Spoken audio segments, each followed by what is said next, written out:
Hi, everybody. This is Silvio Canto in Dallas, Texas on Tuesday, September the 11th, and welcome to our video commentary. I mean, all you have to say is September the 11th, and I think all of a sudden you realize how important this day was 17 years ago. You know, it's funny, I remember talking to my father before he passed away, and he told me that he was 15 on December 7th, 1941, on the day of Pearl Harbor. Of course, he was living in Cuba at the time, but nevertheless, they got the news on the radio. They got the news by early afternoon.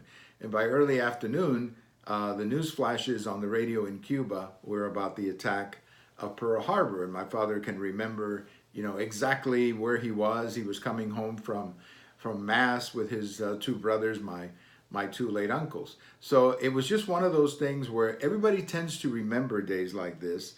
And obviously for our generation, it was 9/11.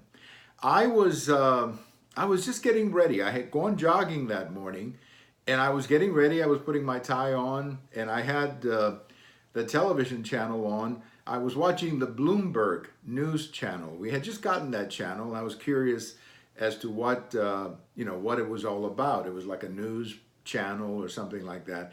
And they had on the screen a live video of the one tower that was hit first. And I guess that tower was hit about 20 to 8 or something like that, Central Time.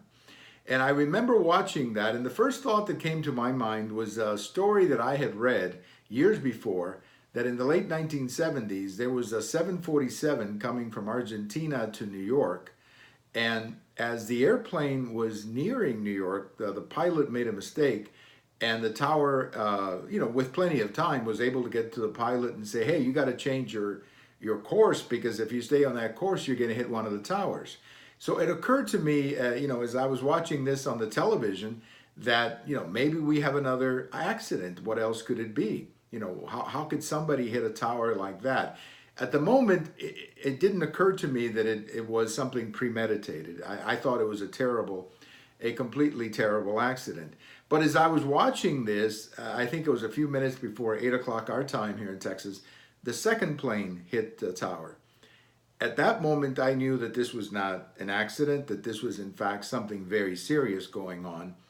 And I remember, just reacting to this and simply realizing that the country was in the middle of something extremely historic and potentially very dangerous. And then, of course, the rest of the day, we watched the events, we watched the news, and then, of course, came the collapse of the two towers. Then came the Flight 93, United 93.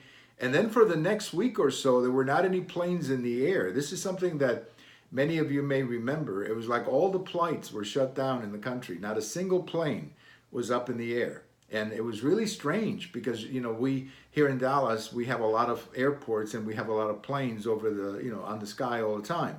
But there wasn't a single plane. There was not a single plane in the air for I don't know how long, but it was really spooky to realize just how strange it all was.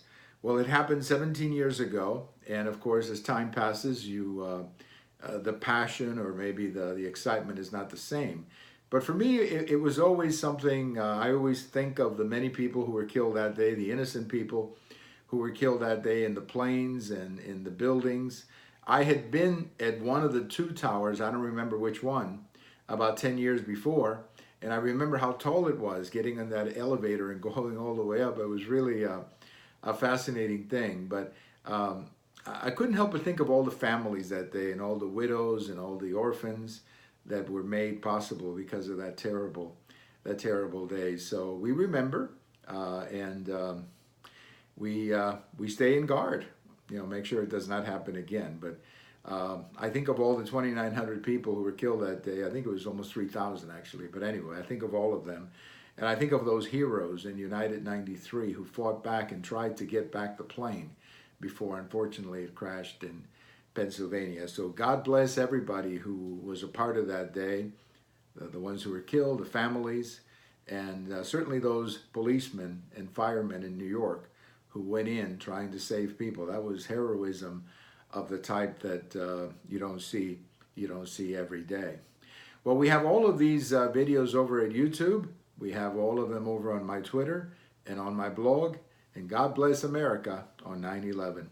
Bye-bye, everybody.